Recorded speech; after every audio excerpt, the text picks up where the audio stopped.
Hello students, स्वागत है आपका सीयूईटी हिंदी मीडियम पर। मेरा नाम है अवनीश त्रिपाठी।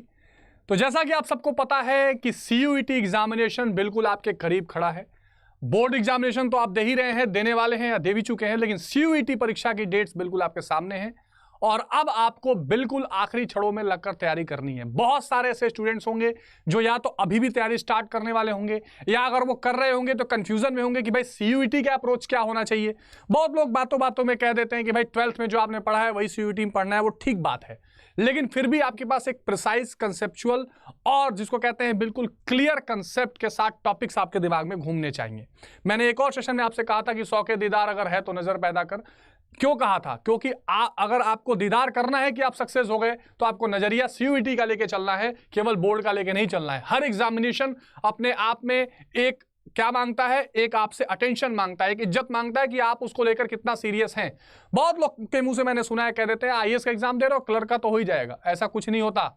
हर एग्जाम के अपने पैटर्न है, अपनी मांग है, अपनी डिमांड है और उस हिसाब से आपको पढ़ना चाहिए। तो आज के सेशन में मैं राजनीति विज्ञान यानी पॉलिटिकल साइंस जो है इसका संपूर्ण सिलेबस आपको सीयूईटी के हिसाब से डिस्कस करने वाला हूं कि आखिर क्या क्या चीजें, कौन कौन से टॉपिक। मैंने बिल्कुल रॉ पॉइंट्स उठाए हैं, कोई ऐसा लिख के आपको स्पेशल डिजाइन में नहीं, बिल्कुल नॉर्मली जो वेबसाइट में लिखी हुई है वो चीजें आपको बता रहा हूं ताकि आप एक बार उनको समझ लें, सुन लें और आप अपने किसी भी कंसेप्ट को, किसी भी कंफ्यूजन को क्लियर कर लें आज के इस सेशन में। तो आइए फटाफट फिर स्टार्ट करते हैं। आज का जो ये राजनीति विज्ञान 323 नंबर का कोड है और इस राजनीति विज्ञान से आपको क्या क्या चीजें पढ़ के जानी है इसको थोड़ा सा देख लेते हैं कि क्या क्या इंपॉर्टेंट चीजें आपको पढ़नी है। अब 50 प्रश्नों में से केवल 40 प्रश्नों को हल करना है, ये कहानी तो आप बिल्कुल समझ के चलिएगा, ठीक है। और इसमें आपको जो इंपॉर्टेंट टॉपिक्स अब लेकर चल रहे हैं वो समझ लेते हैं। देखिए, आपकी जो एनसीईआरटी की किताब है वहां पर 2 किताबें लगती हैं, एक स्वतंत्र भारत में राजनीति और एक समकालीन विश्व राजनीति, 2 किताबें हैं। तो स्वतंत्र भारत में राजनीति से अगर हम स्टार्ट करें तो आजादी के बाद भारत में राजनीति में पहला जो इंपॉर्टेंट टॉपिक इसमें मेंशन्ड है, एक दल के प्रभुत्व का युग, ठीक है। टॉपिक्स इंपॉर्टेंट जानने जरूरी है, कोई आगे पीछे भी होगा तो कोई फर्क नहीं पड़ता है। क्या क्या टॉपिक है वो जरूर आप देख लीजिए।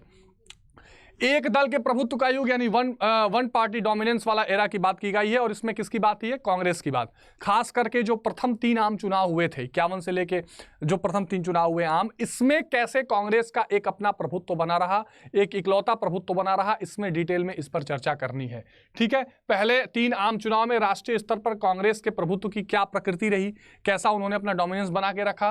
राज्य स्तर पर असमान प्रभुत्व कैसे रहा। असमान प्रभुत्व का मतलब यह है कि बहुत सारे राज्यों में ऐसे भी राज्य थे, भले केंद्र में कांग्रेस थी लेकिन बहुत राज्यों में कुछ गैर कांग्रेसी सरकारें भी थी, बहुत बार सरकार गिराई भी गई, भंग भी की गई, तो वो कैसा प्रभुत्व रहा इसको देखेंगे। कांग्रेस की गठबंधन की क्या प्रकृति है और प्रमुख विपक्षी दल उस समय कौन कौन से हुआ करते थे। तो ये 2-3 चीजें जो है हम वन पार्टी सिस्टम या वन पार्टी डोमिनेंस वाले फेज में करने वाले हैं जिसमें कांग्रेस की बात आएगी। तो एक तो ये पॉइंट लेके चलना है। दूसरा बहुत और खास इंपॉर्टेंट टॉपिक है राष्ट्र निर्माण और इसकी चुनौतियां। यहां से ज्यादा क्वेश्चंस आने की संभावनाएं हैं। जो नेशन बिल्डिंग वाला चैप्टर है, राष्ट्र निर्माण क्या था और उसकी चुनौतियां की थी, विशेष रूप से ये चर्चा की जाएगी जब देश स्वतंत्र हुआ था और स्वतंत्रता के बाद जो विभाजन वाली त्रासदियां चल रही थी तो उस समय स्थिति क्या देश में थी, इस पर थोड़ी इस पर चर्चा होगी। विभाजन की समस्या, इसके साथ साथ फिर नियोजन करने की बात थी, हमने कैसे मिश्रित अर्थव्यवस्था को स्वीकारा, हमने क्या क्या चीजें बाहर से ली, संविधान का निर्माण में क्या क्या चीजें ऐड की, राज्य पुनर्गठन वाला मामला पूरा चल रहा था, फिर हमने कैसे पंचवर्षीय योजनाओं को क्रियान्वित किया, ये सारी चीजें। तो राष्ट्र निर्माण के लिए नेहरू का दृष्टिकोण क्या था, इसमें गुट निरपेक्षता की भी थोड़ी बात होगी। विभाजन की विरासत क्या रही है हमारी, शरणार्थी पुनर्वास की चुनौती, ये एक बहुत बड़ी चुनौती थी। कश्मीर वाली जो समस्या थी वो बहुत बड़ी समस्या थी जिसमें राजा हरि सिंह और पूरा कश्मीर का विलय, उसमें क्या परेशानी आई इसको थोड़ा देखेंगे जो आज भी बनी हुई है। राज्यों का निर्माण और पुनर्गठन, भाषा को लेकर राजनीतिक संघर्ष, तो इसमें राज्य पुनर्गठन आयोग 1953 उसकी स्थापना, 56 में उसका क्रियान्वित करना, आंध्र प्रदेश भाषा के आधार पर पहला राज्य बनना, ये सारी जो गतिविधियां थी, ये सारे जो फैक्टर्स थे, इनको लेकर हम क्या करेंगे, इनको लेकर हम डिटेल में पढ़ेंगे, डिटेल में समझेंगे। ये एक बहुत इंपॉर्टेंट पॉइंट है, इसको आप देख लीजिएगा। फिर तीसरा जो उसमें पॉइंट आएगा, नियोजित विकास की राजनीति। नियोजित विकास की राजनीति यानी प्लान डेवलपमेंट, है ना, कैसे आप प्लान कर करके राजनीति कर रहे हैं। और उसमें खास करके 1950 में प्लानिंग कमीशन की स्थापना होना जो सोवियत संघ से प्रेरित थी। 1951 से 2017 तक भारत में पंचवर्षीय योजनाएं चली हैं, तो सबके लक्ष्य क्या थे, उद्देश्य क्या थे, किस में हमने प्राप्त किया क्या। खास करके जो 2 शुरू के 5 ईयर प्लान है वहां से बहुत नाम भी पूछता है। पहले में हेरल्ड डोमर मॉडल प्लान, दूसरे में महानुलोबिस प्लान, किसी में कृषि विशेषता रही, किसी में उद्योग रहे, किसी में सब कुछ समायोजित करके रहा, कहीं खाद्यान्न संकट को जूझने से बात आई। तो ये सारी चीजें देखेंगे। पंचवर्षीय योजनाएं, राज्य क्षेत्र का विस्तार, नई आर्थिक हितों का उदय, अकाल और पंचवर्षीय योजनाओं का निलंबन। खास करके 1966 से 1966 से 69 तक जो पंचवर्षीय योजनाएं थी वो निलंबित रहीं, सस्पेंडेड रहीं, क्योंकि हमारे संसाधन कम हो रहे थे। तो हमने एनुअल प्लान से या 1 वर्षीय योजनाएं लागू की। उसमें उसी समय भारत में एक और इंपॉर्टेंट घटना घट रही थी, हरित क्रांति। कहते हैं ना, आवश्यकता ही आविष्कार की जननी होती है। तो आवश्यकता थी, हमारे पास अनाज नहीं था, तो हमने आविष्कार किया, हरित क्रांति की। हरित क्रांति से हम क्या हुए, खाद्यान्न संपन्न देश के रूप में जाने जाने लगे। भारत के विदेशी संबंध, इसके बाद हम पढ़ेंगे, ये भी एक बहुत इंपॉर्टेंट टॉपिक है। और यहाँ पर हम विशेष रूप से चर्चा करेंगे किसकी, यहाँ पर हम विशेष रूप से चर्चा करेंगे गुट निरपेक्षता की। किसकी, गुट निरपेक्षता, ठीक है, गुट निरपेक्षता।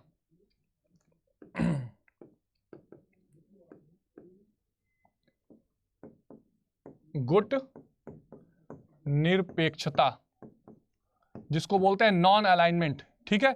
और ये एक बहुत बड़ा हमारा क्या, मैं स्पेशली आपको क्यों बता रहा हूं, यहां से सवाल पूछे बहुत जाते हैं। अभी बिहार बोर्ड के एग्जामिनेशन में डायरेक्ट सवाल आया था कि हमारे विदेश नीति का प्रमुख अंग या प्रमुख आधार क्या है, तो गुट निरपेक्षता उसका एक बहुत बड़ा आधार रही है। इस पर हम चर्चा थोड़ी करेंगे, इस पर मैं डिटेल में बातचीत आपसे करूंगा, ठीक है। तो 1962 का जो भारत चीन युद्ध रहा, 65 का रहा, 71 का रहा।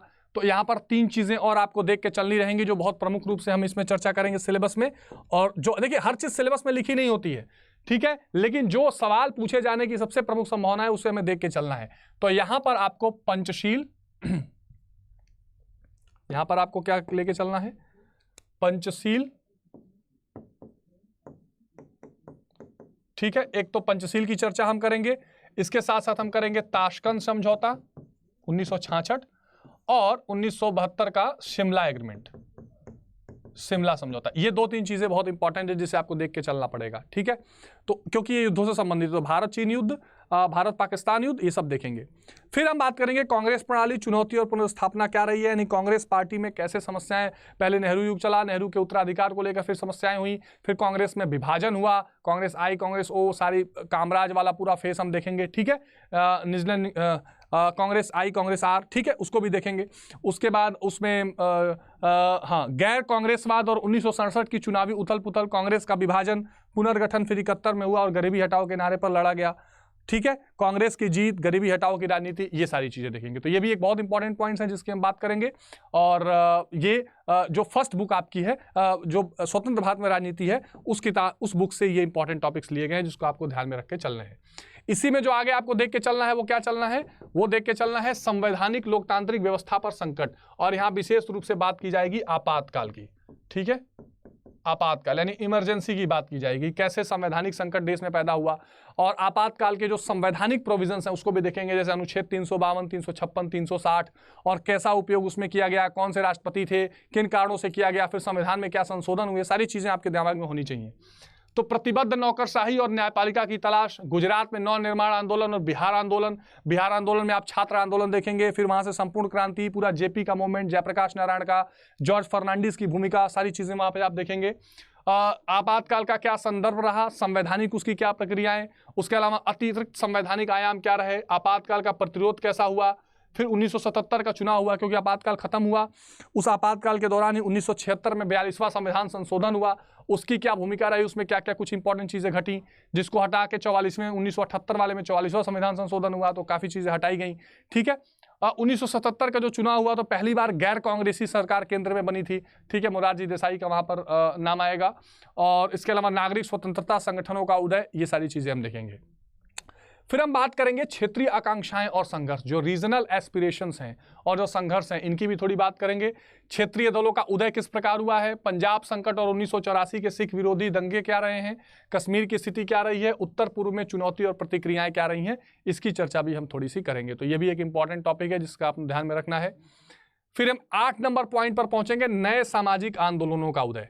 नए सामाजिक आंदोलन यानी जो नए नए सोशल मूवमेंट्स निकल कर आए, जिसमें पर्यावरणीय आंदोलन थे, महिला आंदोलन था, छात्र आंदोलन था, ये सारी चीज़ें आप देखेंगे। किसान आंदोलन रहा है, भारतीय किसान यूनियन की भूमिका देखेंगे, ठीक है। महिला आंदोलन और पर्यावरण और विकास जो रहा, पर्यावरण में हम खास करके चिपको मूवमेंट देखेंगे, पर्यावरण से संबंधित समस्याएं जो हैं उसको देखेंगे। मंडल आयोग का रिपोर्ट और कार्यान्वयन और उसका परिणाम, ये सारी चीजें देखेंगे। जब आपने मंडल वर्सेस कमंडल की राजनीति के बारे में सुना होगा, विंदेश्वरी प्रसाद मंडल, अभी ये सवाल बिहार बोर्ड में भी पूछा गया था। तो ये सारे पॉइंट्स आपको पॉलिटिकल साइंस में जरूर देखते हुए चलने हैं, जो बेहद खास आपके लिए रहेंगे। फिर हम देखेंगे लोकतांत्रिक उभार और गठबंधन की राजनीति, बहुत इंपॉर्टेंट टॉपिक है ये भी। जो कोलिशन गवर्नमेंट वाली पूरी प्रक्रिया है कि कैसे गठबंधन की राजनीति चल रही थी पूरे देश में, और खास करके जब जिस तरह से जब जनता पार्टी का एक तरह से फेल्योर हुआ, कांग्रेस फिर से आई और राजीव गांधी का जब दौर खत्म होता है, तो 90s जब शुरू होने वाला है, 89 के आसपास से ही ये कोलिशन वाला काम शुरू हो गया।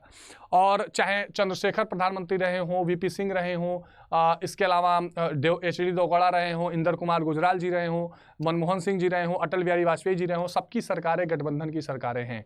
2014 से जो सरकार बनी है वो पूर्ण बहुमत की सरकार है, हालांकि वो भी एनडीए गठबंधन के नाम से चलती है। आपको ये बात ध्यान में रखकर चलनी होगी। क्वेश्चन पूछता है, दो तरह के प्रमुख गठबंधन राष्ट्रीय स्तर पर हैं, एक एनडीए है और एक यूपीए है, ठीक है।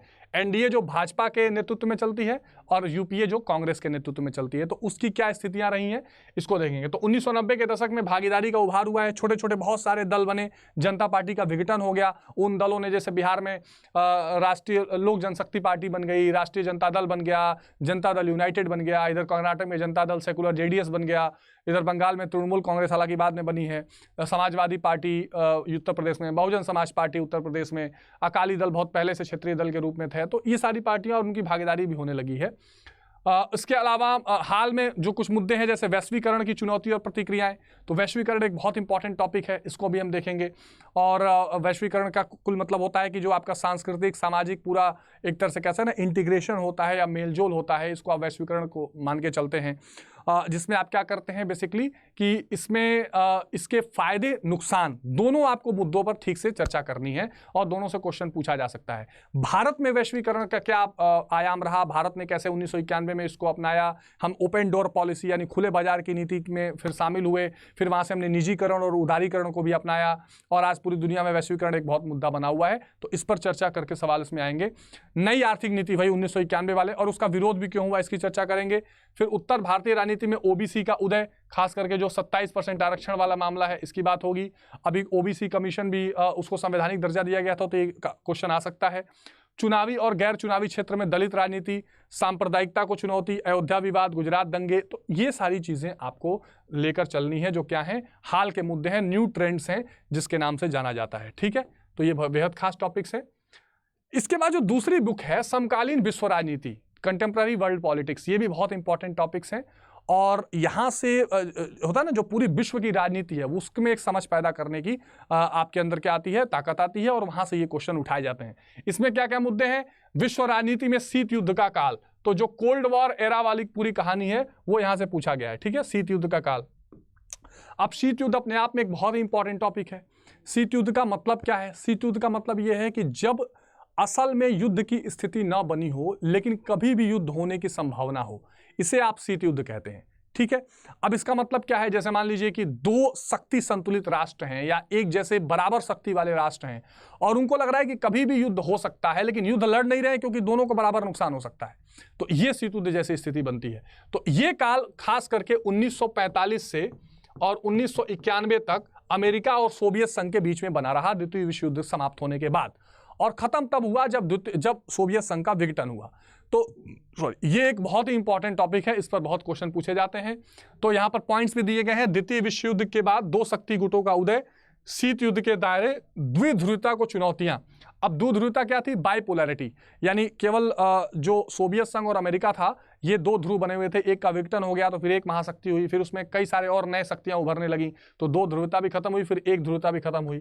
भारत और शीत युद्ध की क्या स्थिति रही है, भारत ने कैसे शीत युद्ध में रिएक्ट किया, भारत ने कैसे गुट निरपेक्ष आंदोलन को बढ़ावा दिया और दोनों गुटों से दूर रहने की बात की, इसकी चर्चा भी आपको करनी है। उसमें कौन से नेता रहे, कौन सा देश जैसे यूगोस्लाविया, मिस्र, इंडोनेशिया, भारत, कर्नल टीटो, इसके अलावा सुकर्णो, जवाहरलाल नेहरू, ये सारे लोग इसमें शामिल रहे थे। ठीक है, फिर आएगा दूसरी दुनिया का विघटन यानी सोवियत संघ का विघटन और दो ध्रुवता समाप्त हो गई। चैप्टर नंबर 2 है बेसिकली ये।